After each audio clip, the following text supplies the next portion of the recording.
we have number 11 LSU traveling up to Nashville, Tennessee to take on number 18 Vanderbilt. A battle between one-loss teams in the SEC is going to be going down over on ABC during the noon window.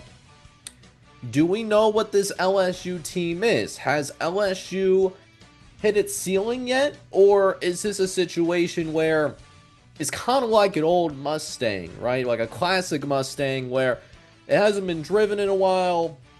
The key is in the accelerator, but it hasn't fully turned yet. But once you see it turn on that Mustang, oh, it's a thing of beauty. A good old-fashioned American muscle power. Could that be LSU? Because I think what we have seen throughout the course of this year is that this LSU team, very sound, probably a borderline elite defense for the LSU Tigers. They have not given up more than 24 points in a single game this entire year. More specifically, they given up just 10 points against Clemson.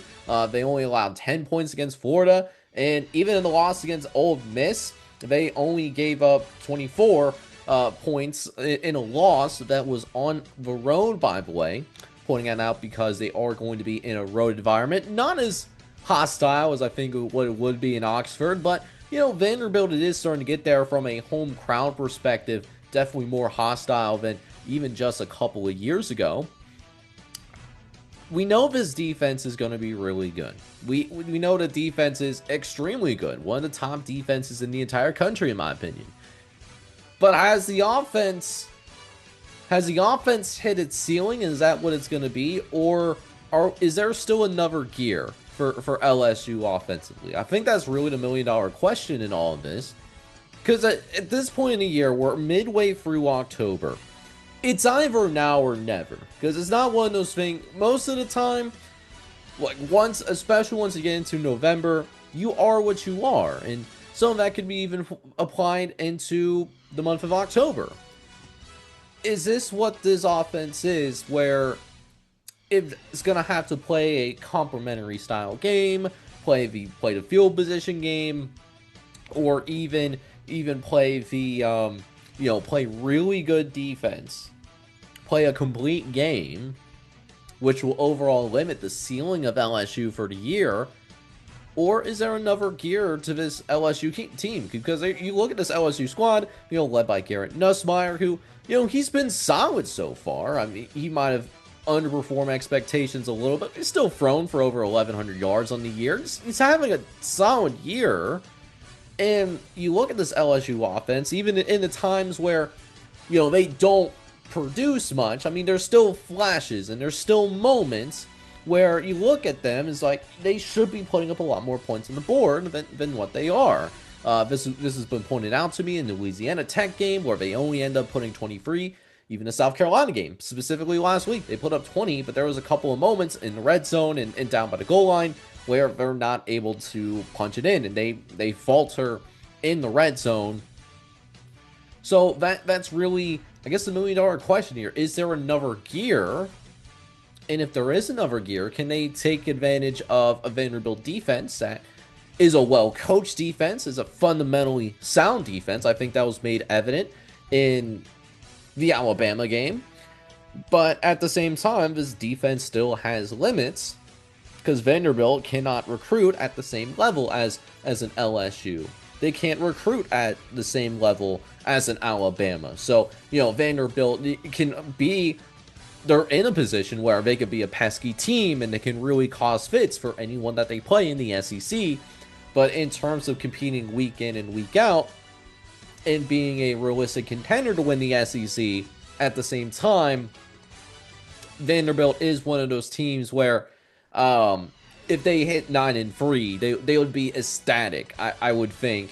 And I think most Vanderbilt fans would agree with me from that perspective. Is there another gear where they finally put it all together and put together a really dynamic offensive showing? Because Vanderbilt is no slouch, right? I think they've proven beyond a shadow of doubt they are certainly no slouch. They even proved that in the Alabama game that they lost, where you really take a hard look at the Alabama versus Vanderbilt game. And Vanderbilt, mind you, going on the road in one of the toughest stadiums in the entire country to play in as a road team. And honestly, Clark Lea would probably sit down and tell you, we probably should have won that game. You know, between two red zone turnovers really was the difference, especially that first red zone turnover. They had a chance to at least take a 10-0 lead early and really quiet this crowd down. No, they fumble it inside the 5-yard line. Alabama recovers, and just the energy of the game completely changes. We know what Vanderbilt needs to do in order to come out and, you know, win against some of these more not high powered, but these more upper echelon SEC teams. It's going to be, you know, taking really good care of the football, winning that time of possession, taking advantage of red zone opportunities. That's the Vanderbilt formula to win. And really, Clark Lea, who I really like, I actually like Clark Lea more than Brian Kelly, is going to have to outcoach him in this one. You know, Brian Kelly does have a little bit more margin of error to work with in order to win this game versus what Vanderbilt does. So keeping that in mind, and also obviously if you're Vanderbilt, you know, Diego Pavia and EY Stowers, you know, they got to be on the same page. When we saw them play against Alabama, EY Stowers was shut down. He really didn't do much of anything in the Alabama game, and it really showed with the offensive output, because even though they were able to break off a couple of big runs against an Alabama defense that is not at the same level, I think, at LSU's, but they do a really good job of the bend but don't break mentality, where most of the time you're going to get yards against the Alabama defense. I think that's very straightforward here, right? At the same time, when it matters the most, Alabama's going to get those stops. Even though they are going to be able to, you're going to get a bunch of yards against Alabama's defense. And that even showed to a degree. I mean, Diego Pavia was able to break off a massive run, but they found a way to take away arguably Vanderbilt's most important weapon outside of Diego Pavia in Eli Stowers. I think LSU is more than capable of doing the same thing. I think LSU is an even better defensive outfit. But even despite all that, as we head over to our very first look at the model and taking a look at what does the model think, what does my internal metrics here at College Football Red Zone, what do they think? And right now it does seem like that, like FanDuel and the model, they're relatively on the same page, right? So FanDuel has LSU as a 2.5-point underdog, while LSU, at least for my internal metrics, is basically a field goal underdog, which that's essentially what's basically saying the same thing, like half a point of difference, very in tune between LSU and Vanderbilt as of right now. Mono does agree that Vanderbilt should be a favorite based upon what both teams have done over the course of this year. So I look at it this way. I think LSU is more than able, while the offense is still trying to figure things out. I don't know if they figure things out entirely here. Maybe they are what they are, and they have to play complementary football consistently in order to win games consistently. That could be LSU this year, or there could be another gear. What we don't know.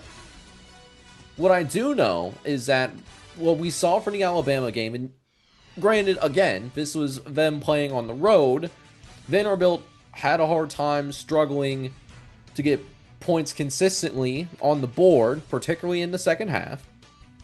And that, again, is against a defense that is more of a bend but don't break mentality type defense most of the time, right? Where they're going to get yards, but when it matters the most, they're going to get those key stops most of the time and hold you to field goals instead of touchdowns.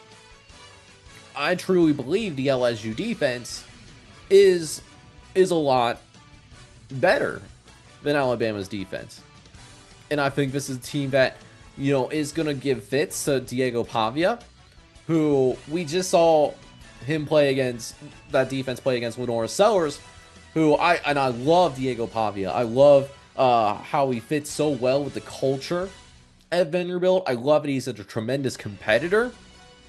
But if you really sit down and compare Diego Pavia and Lenora Sellers, Diego Pavia, he does a better job making decisions. And Pavia's going to have to be close to, I think, close to perfect in order to win this game. With the talent discrepancy between these two teams, it's going to be one of those games where Vanderbilt's going to have to win the turnover battle. But he's not as dynamic of a runner as Lenora Sellers, and he doesn't have like the elite arm talent and doesn't have as many of those wow throws that Lenora Sellers has. And they're able to find a way to shut him down and put him in the box for most of the night. So I look at this game, and I actually really like the spot for LSU. I truly do. So I'm going to disagree a little bit with the model here. It's really back and forth. Obviously, with the line being what it is, either team can win this game. I think that's a fair assumption. But I think LSU, I think this actually favors them quite a bit as they get deeper into the season.